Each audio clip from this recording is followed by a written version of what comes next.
Okay, so I recently bought a Cold Steel Safe Maker 1. I got it on Blade HQ. I think I paid about, I don't know, $40 for it, $35 maybe. This is a Safe Maker 1 from Cold Steel. It is a push dagger. Some people call it a thrust dagger or punch dagger. Um, this is the largest of their line of these, I believe. I prefer larger knives. Blade on this is right around 4 inches of cutting blade. So punch daggers like this are not typically used for anything outside of defense or for fighting. It's not really a utility blade. There's really not. It doesn't have a good profile to use for work or anything like that. As far as I'm concerned, there's much better options for utilitarian knives. So this is just used for fighting. The way a punch dagger works is that you can put it between either your pointer finger and middle, or your middle and ring finger, depending on what's more comfortable for you, and you just thrust with it. You just regular punches is how you use this. It doesn't require a lot of skill to use. And I think that makes it a good option for people who don't necessarily train with knives or maybe somebody who has lower physical strength or that kind of thing. If you can make a fist and you can punch, you could have a lethal option for self-defense with a knife like this. I usually carry a fighting knife of some kind in addition to a utilitarian regular pocket knife, but I've never really known why. I just always do. In my opinion, if it comes down to using a knife for self-defense, you have other problems.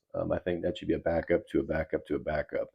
So again, I've always carried one, but God forbid you ever get to a point where you have to use one to help preserve your life. In terms of the knife itself, obviously there's a million reviews out there for cold steel products, so I won't go too far into the specifics. But in general, I just want everybody to know that I think it's super comfortable. This rounded edge here, it makes it really nice to hold. If you hit resistance, there's nothing sharp that will cut you or anything like that. Little things like that are why cold steel is cool. They generally make knives that have a very high focus on being comfortable and functionality. They're not usually super concerned about aesthetics. I mean, some of their knives are really nice, but bottom line is for the price, the knives work. Out of the box, this knife is not particularly sharp. The edges aren't anything crazy here. I could definitely sharpen it up a little bit if I wanted to. But again, that's not really the point. It is sharp enough to where it's a piercing knife.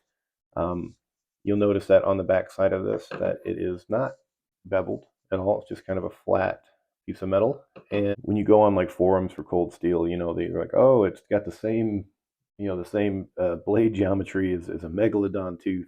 I kind of doubt that was their intention. It's probably just more cost effective to just sharpen one side of it. I probably will sharpen the other side of it just to see. The one thing about this knife that everybody talks about and is absolutely right is the sheath. This kind of proprietary Securex sheath, it is really nice. It's very high quality. Fits really well. But honestly, and what people are talking about, and again, I agree, is that this has got too much blade retention. Trying to pull this out from if you have it like configured the way it's meant to be, kind of vertically on your belt, it is almost impossible without taking the entire sheath with you. It just has far too much blade retention, bottom line. So this I think needs to be modded. I will probably, I don't know what I'm going to do. I'll probably start small and just try to put some WD-40 on the blade or something, because as it is right now, it's almost unusable. It's very, very difficult to pull. So outside of that, though, I really quite like the knife. Again, I like cold steel, and I think for the price, it's a nice dagger. God forbid you're ever in a position to use it to where you have to preserve your life with a knife like this, but it's a decent dagger for the price, and I quite like it. Outside of the sheath, which I don't know the right answer for that. That has to be dealt with. I think it'd be pretty good defensive weapon. It would do what it's supposed to do. Anyway,